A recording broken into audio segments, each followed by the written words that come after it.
नमस्कार, मैं प्रीति कुमारी आप सभी दर्शकों का स्वागत करती हूं हमारे कार्यक्रम गांव घर में। इस कार्यक्रम के माध्यम से हम विभिन्न प्रकार की जानकारियां हमारे ग्रामीण भाइयों और बहनों को देते आ रहे हैं। तो आज की जानकारियां क्या-क्या है, आइए देखते हैं। इससे पहले एक रिपोर्ट।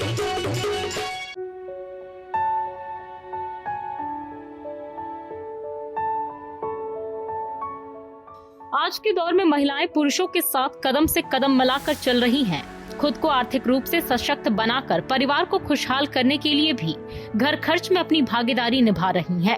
महिलाओं को आत्मनिर्भर बनाने में प्रधानमंत्री की योजनाओं की अहम भूमिका है।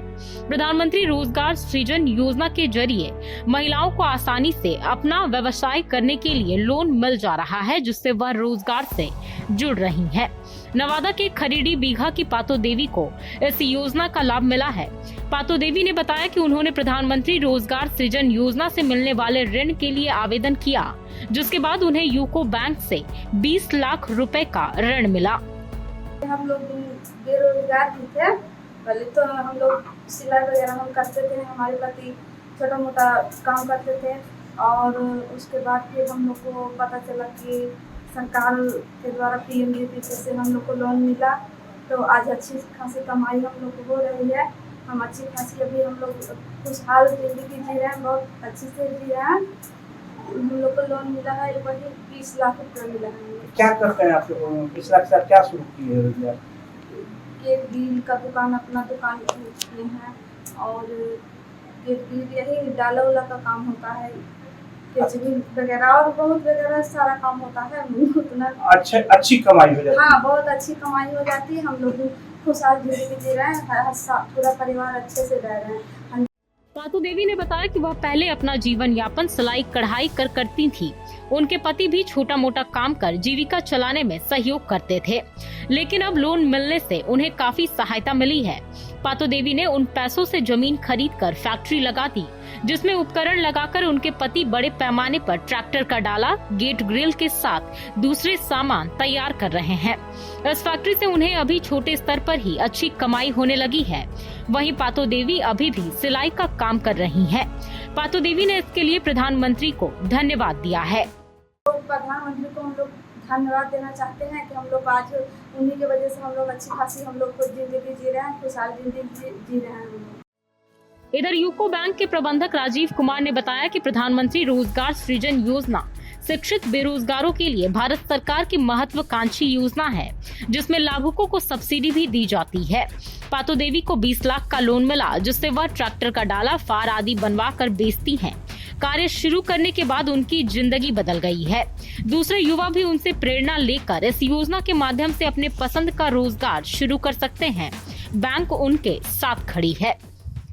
पीएमईजीपी एक सरकारी योजना है, केंद्र सरकार की एक कार्यक्रम चलाई हुई है, सभी शिक्षित बेरोजगारों के लिए रोजगार प्रदान करना। बैंकों के द्वारा इसमें सब्सिडी, बैंक के द्वारा जब इस लोन का शुरुआत होता है तो लोग अपना अपना धंधा करते हैं, और अच्छे से धंधा करने के बाद उसमें सरकार के द्वारा सब्सिडी दी जाती है, जिससे युवा आगे बढ़ सकें और अपना व्यवसाय शुरू कर सकें। मेरे यहाँ से एक पीएमईजीपी योजना के अंतर्गत पातो कुमारी ने आवेदन दिया था, उसका हम लोगों ने लोन सैंक्शन किया 20 लाख रुपए। आज वो ट्रैक्टर ट्रॉली वगैरह सब बनवाती हैं, अपना एक फैक्ट्री निर्माण किए हुए हैं और अच्छे से चला रही फैक्ट्री को, और बैंक का भी लोन अच्छे से चुकता कर रही है। तो हमारे ग्रामीण भाइयों, अभी आप देख रहे थे प्रधानमंत्री रोजगार सृजन योजना। इस योजना के तहत जितने भी बेरोजगार युवा हैं, अपने नए बिजनेस शुरू करने के लिए सरकार द्वारा 20 लाख से 50 लाख तक का लोन आप बैंक से ले सकते हैं, और इसकी अधिकतम आयु 18 वर्ष से शुरू है। तो आप इस योजना का लाभ उठा सकते हैं। तो चलिए दर्शकों, अब बढ़ते हैं हमारे अगले सेगमेंट की तरफ। हमारे साथ जुड़े हुए हैं दीप नारायण सिंह सर, जो कि है एसोसिएट प्रोफेसर वेटनरी कॉलेज से।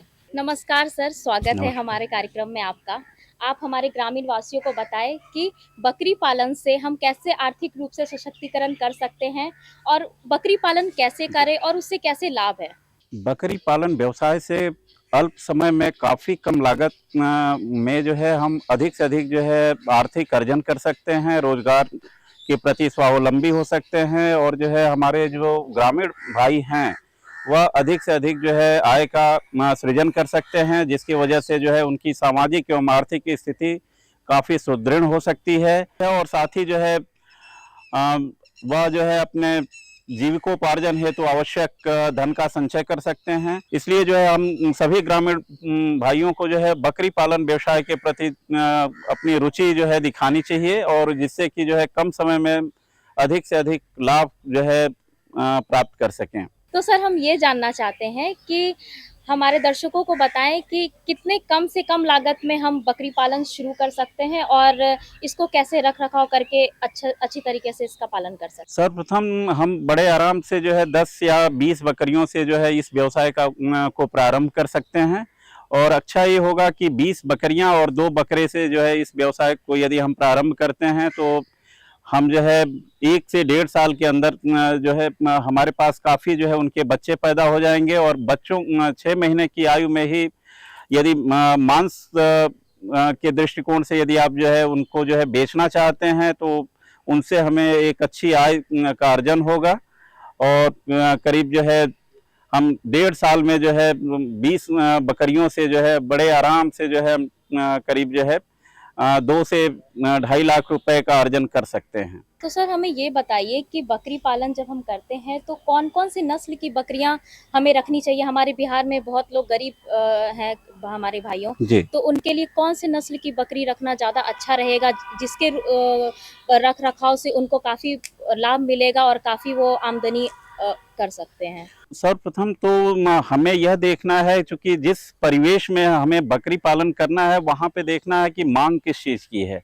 क्योंकि बिहार का जो एरिया है वहाँ पे मांस की काफ़ी जो है मांग ज़्यादा है, तो हम उस बकरी की नस्ल को ही हम जो है प्राथमिकता देंगे जो कि मांस उत्पादन के दृष्टिकोण से काफ़ी सर्वोपरि है और साथ ही साथ बकरी की उस नस्ल को प्राथमिकता देंगे जो कि इस जलवायु में जो है अपने आप को अनुकूलित कर चुकी हो।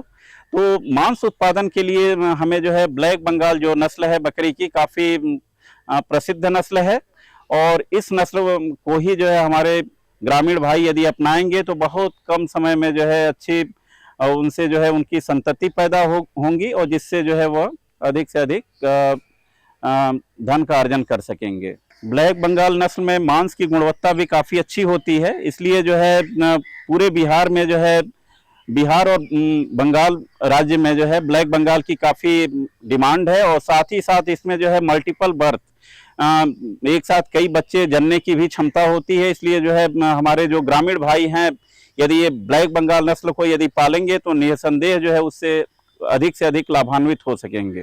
तो सर हमें ये बताइए हमारे ग्रामीण भाइयों को कि बकरी की दूध कितनी फायदेमंद है और उससे कैसे लाभ मिल सकता है हमारे ग्रामीण वासियों को और उसके रख रखाव में किस तरह से उसको हम रखेंगे ताकि अच्छी दूध उत्पन्न हो और उसका किस तरह से हम लाभ उठा सकते हैं। बकरी का दूध काफ़ी सुपाच्य होता है।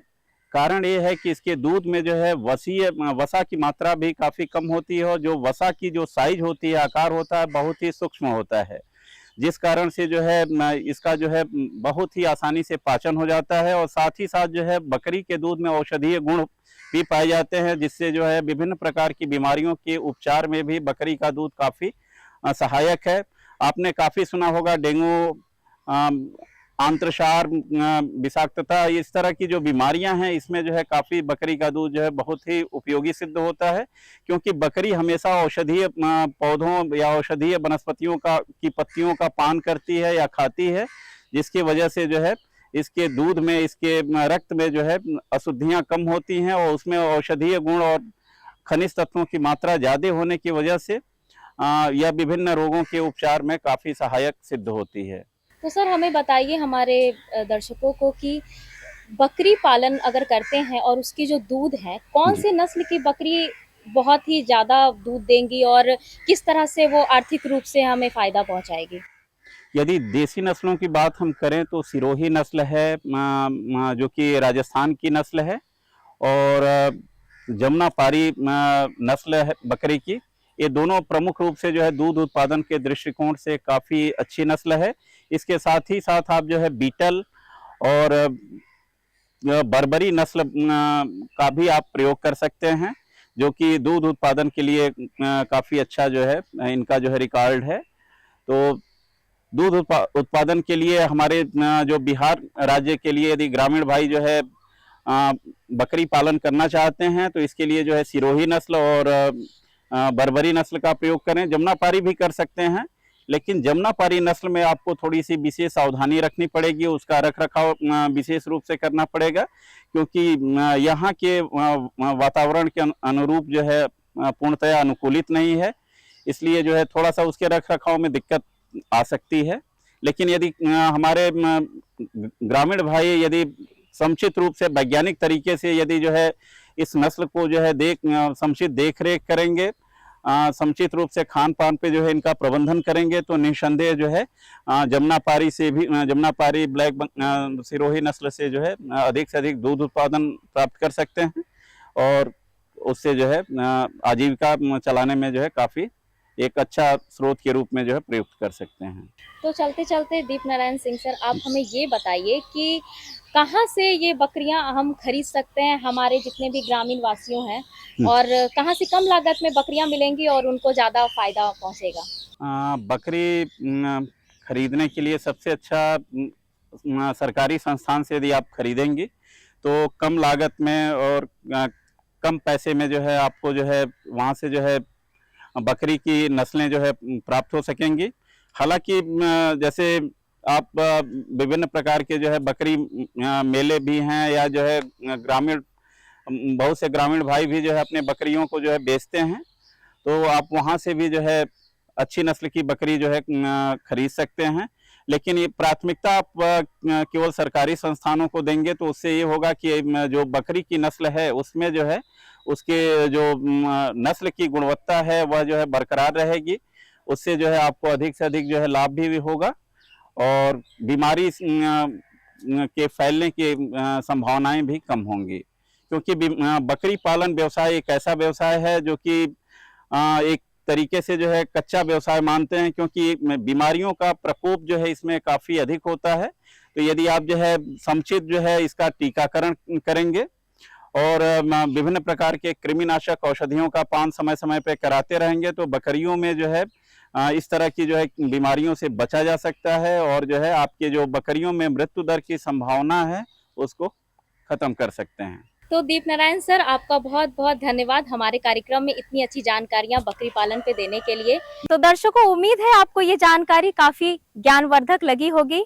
तो बढ़ते हैं हमारे अगले सेगमेंट की तरफ, जो है घरेलू नुस्खे।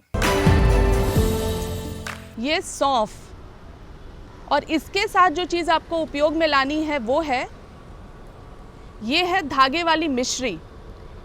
अक्सर जब हम बाहर खाना खाने जाते हैं तो खाना खाने के बाद वेटर जो है वो हमें सौंफ और मिश्री ला के देता है। शायद आपको पता ना हो कि ये जो सौंफ और मिश्री हम जो चबाते हैं इसके बहुत अच्छे औषधीय गुण होते हैं जो आपके शरीर के लिए और आपको ठीक करने के लिए आपके पाचन से जितनी भी समस्याएं जुड़ी हुई हैं उनको ठीक करने के लिए बहुत ही कारगर उपाय है।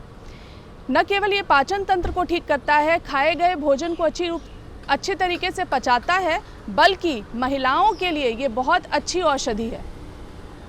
महिलाओं में जो रिप्रोडक्टिव हेल्थ की हम बात करते हैं, प्रजनन अंगों की बात करते हैं, उनको स्वस्थ बनाने का काम करता है। माहवारी से संबंधित जितनी भी समस्याएं होती हैं महिलाओं को, उसको ठीक करने की भी इस नुस्खे में, इस मामूली से नुस्खे में ताकत होती है। महिलाओं को प्रसव के बाद जिनको दूध अच्छी तरीके से बनता नहीं है तो वो अगर इस नुस्खे का सेवन करती हैं तो ब्रेस्ट मिल्क सप्लाई यानी स्तनों से जो दूध का प्रवाह होता है वो अच्छी तरीके से होने लगता है और बहुत अच्छी तरीके से ये बेनिफिट करता है उन महिलाओं को जो बच्चों को दूध पिलाती हैं। तो इस नुस्खे का भी इस्तेमाल महिलाएं ख़ास तौर पर ज़रूर करें। अगला जो नुस्खा आपके साथ शेयर करने वाली हूँ उसमें एक बहुत अच्छी आयुर्वेद की जड़ी बूटी का उपयोग हम करते हैं और ये आसानी से किसी भी पंसारी की दुकान पर आपको मिल जाती है। ये है आयुर्वेद की मुलेठी। आपने नाम ज़रूर सुना होगा।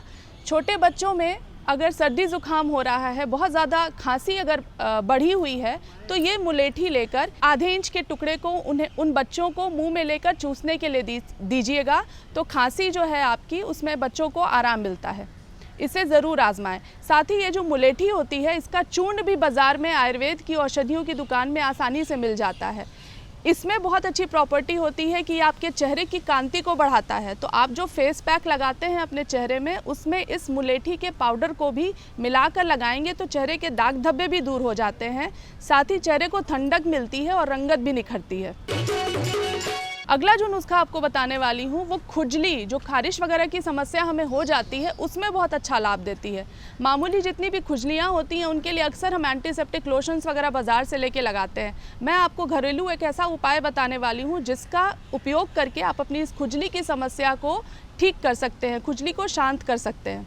इसमें करना आपको ये है कि भीमसेनी कपूर, ये है भीमसेनी कपूर, इसको हमें थोड़ी सी मात्रा में लेकर नारियल के तेल में इसका पाउडर मिला देना है।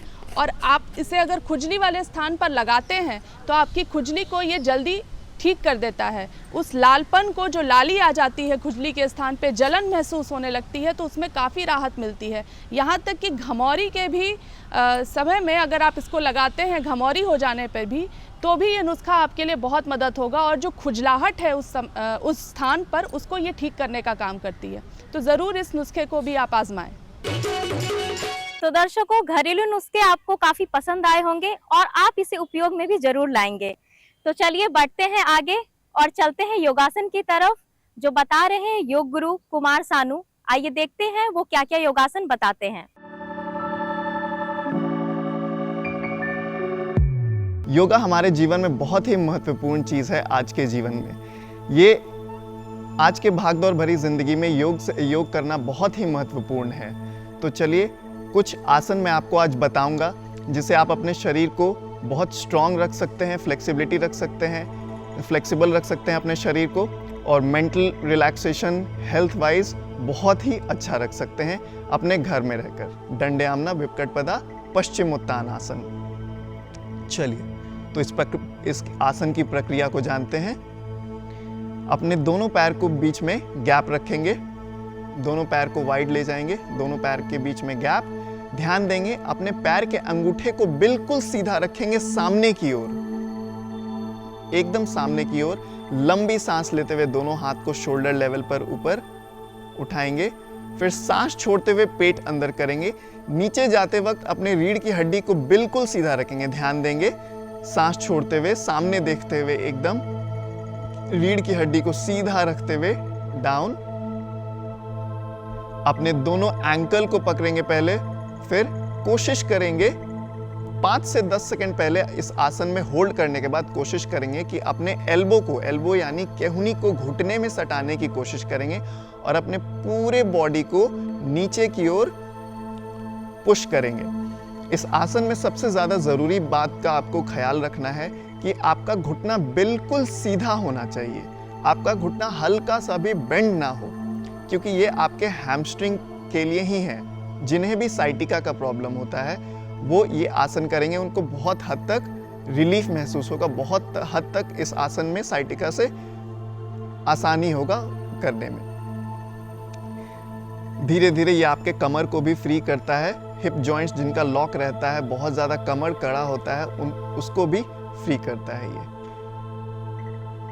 इस आसन को इनिशियल स्टेज पर आप 30 सेकंड तक होल्ड करेंगे, घुटने को सीधा रखते हुए। फिर वापस आ जाएंगे लंबी सांस लेते हुए, हाथों को स्ट्रेट रखते हुए ऊपर आएंगे, सांस छोड़ते हुए हाथों को डाउन एंड रिलैक्स करेंगे।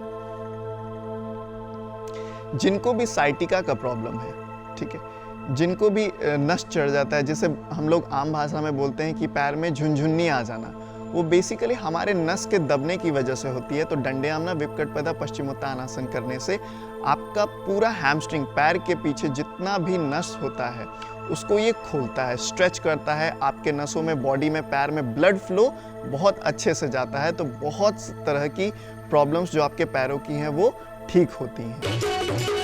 तो दर्शकों, योगा करके आप काफी थक गए होंगे, तो चलिए आपकी थकावट को दूर करते हैं और सुनते हैं एक प्यारा सा लोकगीत।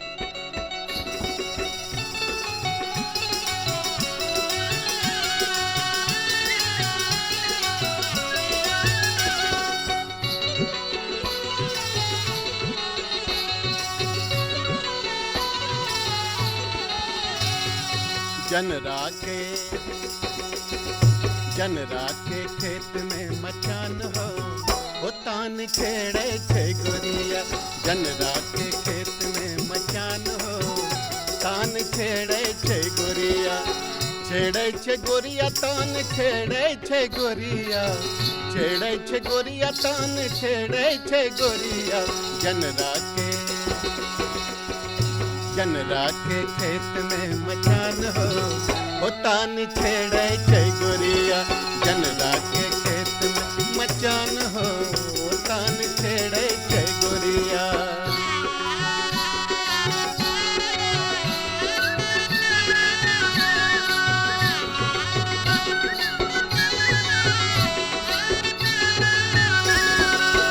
बैठी मचान गोरी सिए छे गनेरा। बैठी मचान गोरी जो गए छे जनरा। सीबो करे छे सुइया तागा से गनेरा। सीबो करे छे सुइया तागा से गनेरा। मेहनत का माने भगवान हो तान छेड़े छे गोरिया। मेहनत का माने भगवान हो तान छेड़े छे गोरिया। जनरा के खेत में मचान हो तान छेड़े छे गोरिया।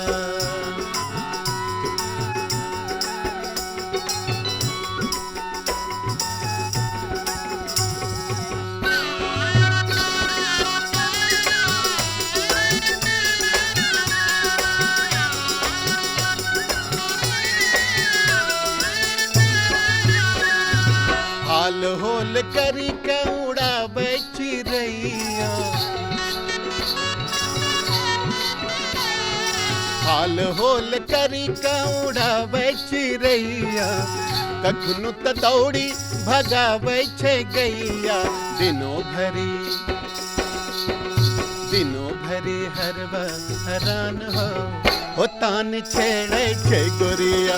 दिनों भरी हरवा हरान हो तान छेड़े छे गोरिया। जनरा के खेत में मचान हो तान छेड़े छे गोरिया।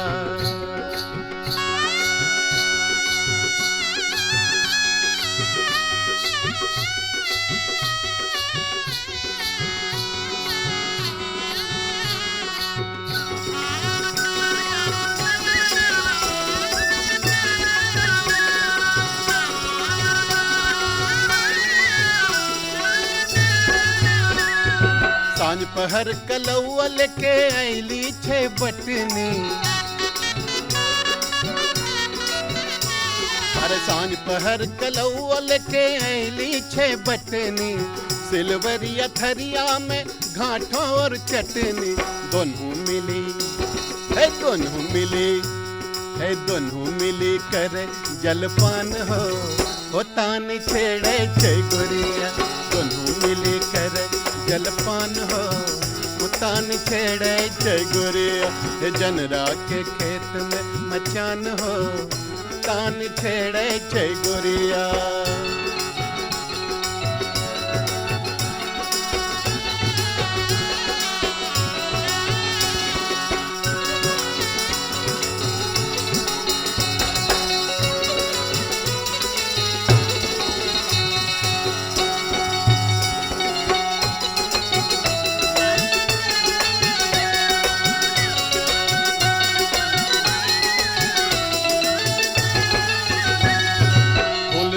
बिहारी मन देखी मकैया।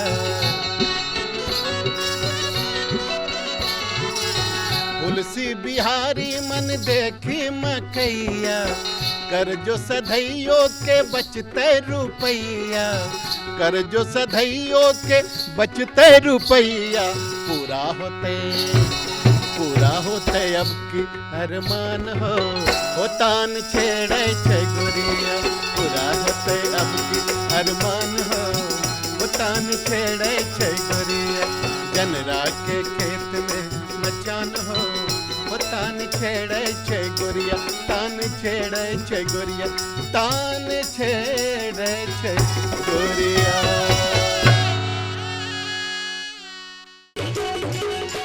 हमारे ग्रामीण भाइयों और बहनों, कैसा लगा हमारा ये कार्यक्रम?